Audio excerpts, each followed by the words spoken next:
I love stories which are about ordinary women who do extraordinary things. I mean, I've met Kathy Bolkovac now, and actually I don't think it's fair to call her ordinary. She's very far from ordinary. She's a pretty extraordinary woman, but she really was just being herself and doing her job. She wasn't trying to change the world or create a scandal or do anything but what she believed was the right thing to do. She was just simply acting in good faith in the way she believed she should behave. And she turns out she's just made of more extraordinary stuff than most of us. One could be torn, like, is it better to meet the person or not better to meet the person? Because obviously the Kathy that I play is going to be very different from the real Kathy Bolkovac. I mean, physically we look very different. She's blonde. You know, there are very many differences that will be my interpretation of her. But actually meeting her, I think, really helped me. First and foremost, because you just realize, oh, this person's just a human. She's a human being, and she's a lot of fun, and she's a real pleasure. Actually, she's a real joy to spend time with. But she's, I feel like I got something of her. I hopefully got something of her spirit that maybe I wouldn't have done had I not met her. So I think it's really good that I did meet her.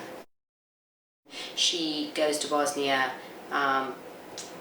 with the promise of $150,000 tax-free, which is an incredible amount of money that will enable her to move, to set up home in the south easily and be closer to her daughter. So she gets to Bosnia. It's the late 90s. It's war-torn Bosnia, and she quite quickly becomes the head of gender affairs, because and this is true, she prosecuted the first ever case of domestic violence successfully in Bosnia, and kind of really changed the face of the law in relation to domestic violence in Bosnia. In the course of the story, she uncovers this story about the situation of human trafficking, that basically there are young girls as young as 9 years old that are being brought into Bosnia predominantly to service the International Police Task Force officers who are there, of which she is one. And she even discovers that in a sense, the UN is sanctioning this because they're being brought over in UN vehicles. And, sanctioning is probably too strong a word, but they know it's happening, and they're certainly not doing anything to stop it. She comes up against the bureaucracy of the UN, and it's nobody's priority to help these young girls. They have war criminals to prosecute, they have people to rehouse, and people just they ignore what they call, I guess, the whores of war. I think someone refers to these young women as. And no one really sees it as a crime. People say, oh, well, they're just prostitutes, not realizing that these young girls have actually been lured into the country on false promises, and they have been desensitized and emotionally brutalized to the point where they hardly try and run away. I think the thing that really upset Kathy more than anything else when I spoke to her was that she was a law enforcement officer, and she had been working on crimes against women and incest crimes. So she'd seen some really shocking things. I mean, potentially more shocking and disturbing than even the trafficking of young girls, if one can imagine that. But what she couldn't get over and what she couldn't understand, and what filled her with incredible outrage, was that it was fellow law enforcement officers who were not doing anything about it. I mean, that was the bit that I think she just couldn't. She couldn't stop herself from doing what she thought was the right thing. I mean, she was completely morally outraged. She's kind of tenacious and aggressive and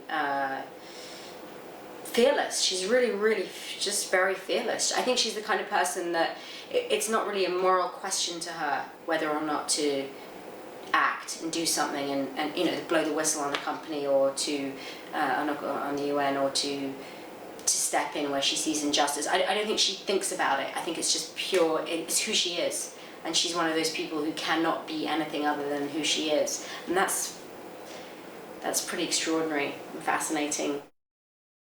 I think Larysa is incredibly open to discovering what a scene may become, and there's a kind of creative flexibility. So I think she's shortlisted. I don't really know if she has or not, but she hasn't got things set in stone, like this has to happen in this way. And she has a kind of a flexibility and an openness.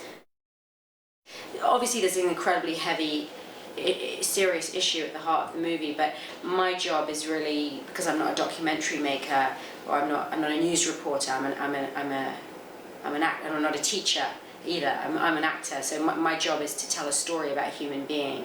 So my challenge, and it's a pretty big one, is to just play a believable human being. And in some senses the film, you could say, is it's about Kathy Bolkovac, and she uncovers this story. So what I hope is that I can be believed in, that I'm believable as a human being. It's definitely a very, very international cast.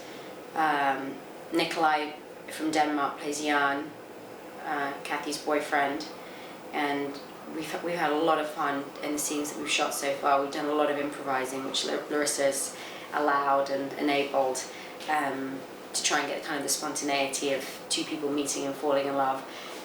Originally in the script, actually, my character was drunk when they first went to bed and had sex, and we took that out because we felt that it was kind of a little teenage, and actually they're two, and it became a real conundrum, the conundrum of how do you get two sober adults into bed. It was a real conundrum.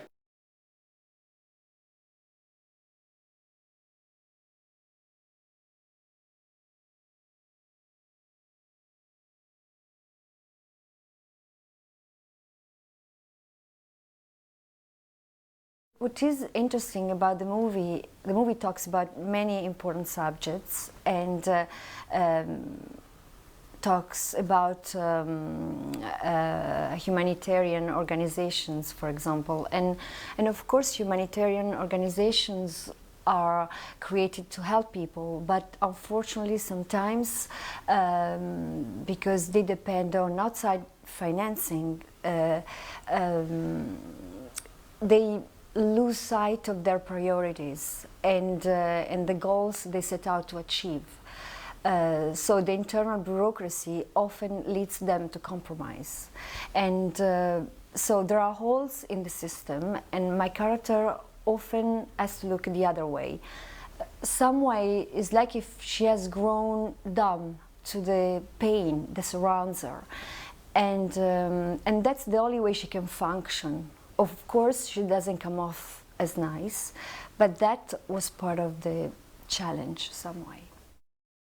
I wanted to be part of this project because I love the script. It's an important and powerful and moving story that needs to be told. I was thrilled to work with Rachel Weisz, because I respect her work very much, and she's a very nice woman, so I was very happy to have the chance to work with her.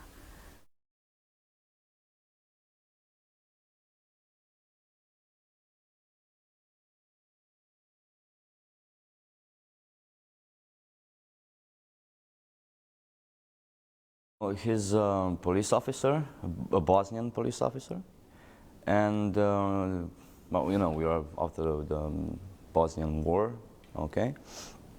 And I kind of helped Kathy, which is our lead character, to discover this trafficking thing with the girls, and I kind of help her out. She comes to Bosnia as part of this UN thing, as an UN representative representing the United States. She comes there like everybody else, and at some point she discovers this network of girl trafficking, or whatever you want to call it, in Bosnia. And she goes further on researching this, and she discovers even more. And at the end, she wants to help, she wants to end this officially, but officially is not possible.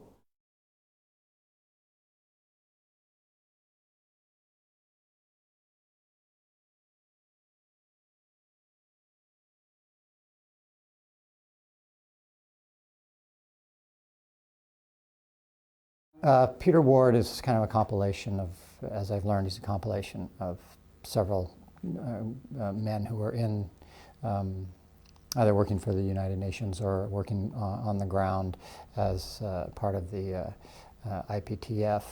But he and my character in the script is specifically an internal affairs officer. He comes in to investigate an incident in which Kathy is, her SUV is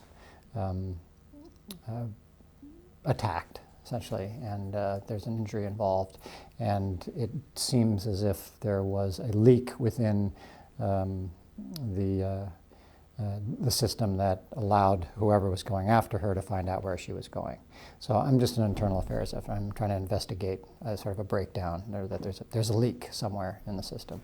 And I become involved sort of peripherally in her investigation, and ultimately the character is kind of a crucial relationship with her and her discovery. All right, for me, the story it's essentially about a discovery and a revelation by this one woman of these abuses that were visited on all these girls, the trafficking, the sex trafficking of girls at this time, and her efforts going up against a huge, to her, unknown infrastructure that was doing this. It was the reason for it. There were all these people, and she started chipping away at what she thought was one little internal affairs glitch, and as it turned out, she uncovered this vast network of some pretty horrific stuff. I was curious to explore a man who is essentially a sort of a small cog in a huge machine, and his responsibilities are just to ferret out not necessarily big wrongdoing, but he just wants to keep everything sort of clean. Internal affairs is there to wipe the noses and the hands and to keep the system honest. And yet it ends up that he's in a rock and a hard place, because those who have hired him, those who he is responsible to, particular to his job, may be implicated in the thing that Kathy is revealing. But his sensibilities, are essentially on her side. So he has to play two things against the middle: his conscience and his job. And it has come to kind of a flint edge because of his relationship with Kathy, and I thought that was pretty interesting. I find that her patience with actors is great, knowing that there's not enough time, never enough money to do something that's really as large as this. And for a first-time director, to allow actors to kind of take over something that they've only lived with for maybe a month or whatever, that she's lived with for 7 years, that she's actually, okay, it's now yours for this moment, and allowing something to be discovered it's hard to do.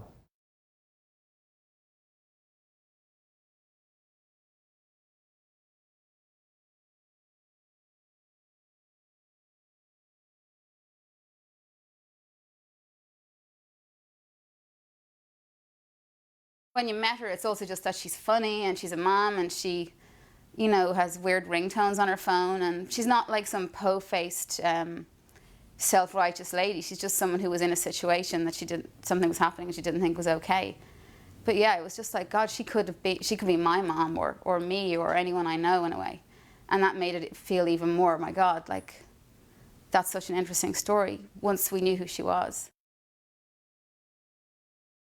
She walked onto the set and it really was maybe the most starstruck I've ever been. She was also, we were in this white room, it was the GDA set, and she was wearing all white and like Uggs or something and some like grey furry thing, and she just looked like God because she's just so amazing looking, and her aura is so calm and statuesque, and regal sort of. So everyone was just going, "Hi, hi Vanessa, I'm so honored to meet you." It was really full on. They get at the essence of who the character is in this story, and that's what matters. So, you know, you get used to that. If you had a preconceived notion as well, you realize that the magic that a really great actor brings to a part is not about mimicking some person, you know what I mean? It's about finding something true and spirited that they can hold on to.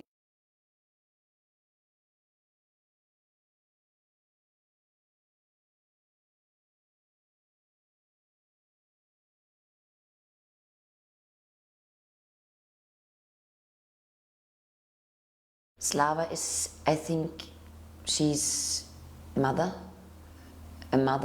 how Larysa said, with a tough love. She's alone with her daughter, and her daughter is everything in her life. It's like her heartbeat, and she's doing everything for her daughter, but her daughter has a very special age. I mean, the age 16, 15, 16, 17, something around that. I do not know exactly. And this age is when you have to let your child go, and where you slowly start to loosen the tight relationship, perhaps, and to accept that your daughter is growing up. I think this is very, very difficult. She loves her child, and then her child, she has a little argument with her daughter, not a big thing, and then her daughter, she runs away, and then she loses her child, she loses her daughter. She doesn't know what happens for a very, very long time. She's lost. And I think this is the most painful and horrible thing I could imagine, when you lose your child and you do not know where your child is. I was so devastated when I read the script, and it opened something in my heart and in my soul, and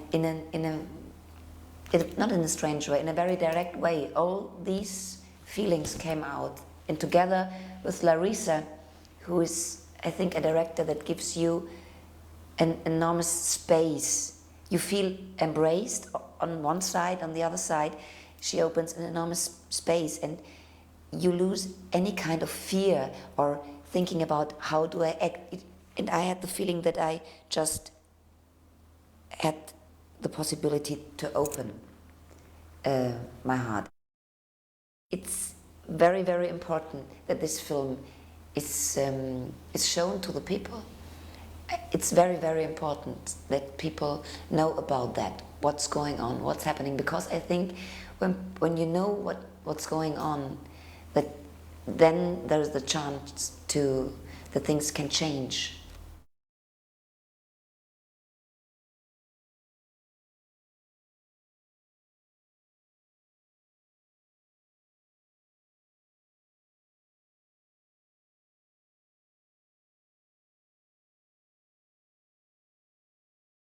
A few years prior to me going to Bosnia, I had been sitting on my sofa in Lincoln, Nebraska, watching the war in Bosnia on TV, seeing the faces of my, what could have been my relatives, really, because my family has Croatian roots. And at that time, I really thought, I feel like I'm going to be there someday, but really never knowing in what capacity it would be, not even knowing about this program to go at the time. So a few years later, after the war ended and they were looking for peacekeepers, of course, I saw the flyer hanging on the department, bulletin board, and just checked into it, and really felt it sounded like a worthy cause. It's something I could really learn from and wanted to do. There were also clues before I left Fort Worth, Texas, because a gentleman, I use the term really loosely, gentleman, sat with us in the pool one night. We were all just sitting around the pool, just having a casual beer, and he announces to the crowd that he knew where to find really nice 12 to 15-year-olds. And so that kind of stuck in my mind, and I registered it, I checked it, but really tried to get rid of it. But when I got to Bosnia and started seeing the brothels and started then running into these women and having to investigate these crimes, it all came back to me. It was so clear what he was talking about. So I guess if there was a defining moment, I did have it, but it was before I ever got to Bosnia. And then I had to find out for myself the truth. For me, it was really shocking, because I really felt that my motives were genuine, and I was here to help, and I wasn't here to, you know, hunt down police bad guys. I was here to, you know, assist the locals and make sure that laws and rules and democratic institutions were being formed properly. And when I began investigating involvement, internal corruption and involvement of our own police forces and our own internationals in this really sick world of trafficking, I really didn't expect the backlash that I got or the avoidance. But once I started actually turning things into internal affairs and trying to ask questions and really get to the bottom of what was going on, hoping, you know, all along that this wasn't a huge problem, but a few individuals that were involved, it just became so much more clear that no one wanted to hear that. She actually could be a pretty good cop, because I kind of stealthily moved into the cafe where we were supposed to meet, trying to choose a location where I could see her coming, thinking she'd come from one direction. The next thing I know, she's sneaking in through a side door and plopping right down beside me, taking off her hat. And I'm like, oh, yeah, good spot, you know. Yeah, I mean, I think we hit it off right away. I mean, she's very kind, and she's the kind of person who I would really want to play me. I see a lot of thoughtfulness in her. I see a lot of maturity. I just see her getting it.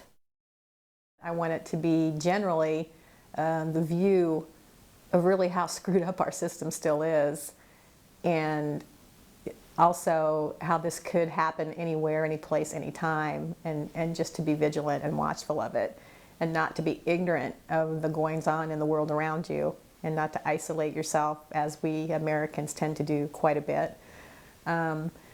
You know, I think that it's so important to follow world events and to get involved in the community and to, you know, really channel the children while they're growing up. I came in as a very naive Midwestern cop, wanting to do the right thing, wanting to bring justice to a lawless world, and found lawlessness within my own ranks. And although not being able to, you know, deal with that at the level I had hoped to deal with it there, I think in the end it was a real awakening for me.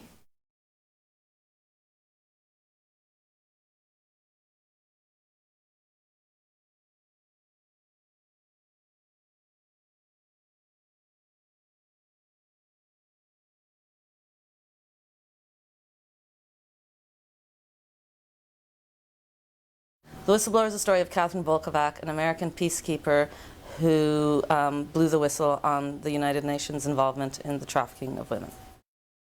And I don't think she sees herself as a hero. I think she just sees herself as a person that had no other choice. It's just what she did. So, I mean, she's a force. She's very tall. She's very strong. She's very athletic. I mean, she's physically, I think, a little bit intimidating. Locations really, they're a character, and especially in a story like this where it's more about what you don't see. So you need to create that world, because a lot of what's happening, not to the girls that you see, but a lot of it is Kathy putting these clues together, and it's just her walking through these bars, or just her being in these streets at night and walking through, as I was saying, these shelters that you just don't know where you're going. And I think that sense of discovery and that process of Kathy putting together all these worlds and how they connect, you know, it's something you can really only get on location. What's so strong about Rachel is you can't, you don't necessarily, she hasn't boxed herself in a corner. You know, you hear the name Rachel Weisz and you know that's a brilliant actress, and then you're going, oh yeah, this film, that film, but there's not one role that defines her, and she's, I think, continuing to just, you look at the film she's doing now, the Lynn Shelton, the Terrence Malick, and then the Terrence Davies film. I mean, I think she's a real actor, you know, rather than a movie star. You know, she's both, but she's somebody that's a really interesting person that continues to question. She's just a passionate person that continues to question why she's doing something and her roles, and you're watching that process live, and it's amazing to see what goes through her head. Her story really is a real-life thriller, but what I think Rachel managed to do so well, and what I think the film manages to do, is put a character at the heart of it that you really engage with. And I think that's actually Actually, it is an interesting question because I really think the more successful, I think sometimes thriller gets a bad rap, but really the thrillers of the 70s, and the reason everybody references them and I think tries to emulate them is because they had such great the thriller part of it was coming out of the character's experience. What we really wanted was to create a film that that you're engaged with, and then afterwards you do say how much of this is true. Because I think not that we played it down, but everything in there happened to somebody, and there's a lot of compression, and we had to sort of compress a lot of characters, but the fact that this is happening and that it's actually much worse and that it's continuing to happen and that really you need more people like Kathy. And so I hope it sparks a huge debate. I think it needs one.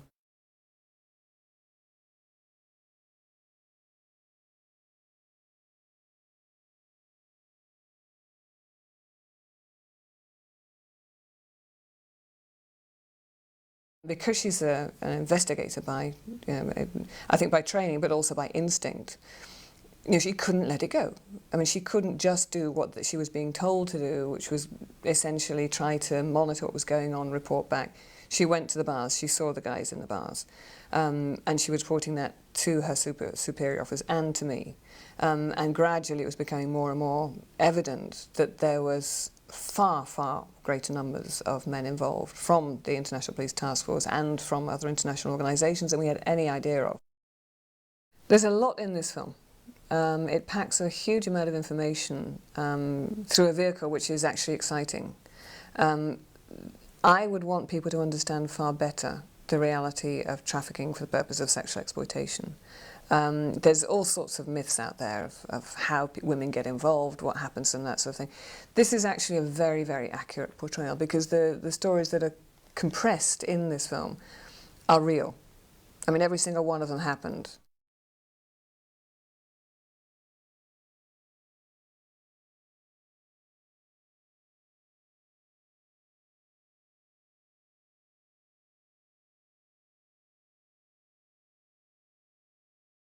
When Kathy goes to post-war Bosnia, she as a monitor for police monitor for the IPTF, she meets Jan van der Velde, which I play, which is like the duty officer in Bosnia, and they instantly connect, and well, they fall in love very quickly, and he is also, as I said, her duty officer. And that is a little bit of a predicament. He is a police officer posted there. He's put in Bosnia. He's not in Bosnia for the same reasons as Kathy is, because Kathy chose this, well, in so many ways, and he is like this is a part of the routine right now, that he has to be here, and he's a very easygoing, very calm, very trusting guy, I would say. Rachel is just very, very generous, really. She is very easy to work with in a good way. I mean, she's of course she's scrutinizing the script the whole time, because I mean that is important. I mean, and she does that. She's always looking for the life in the scene. She's always looking for the vital stuff, and is very interested in the fact that the scene always has to be, the acting has to be free, and the scene has to be like, what we call liberated in a way. I would hope that the audience would walk out of the theater with the idea about at least raise the questions for themselves again. Where should I act? In what way should I participate?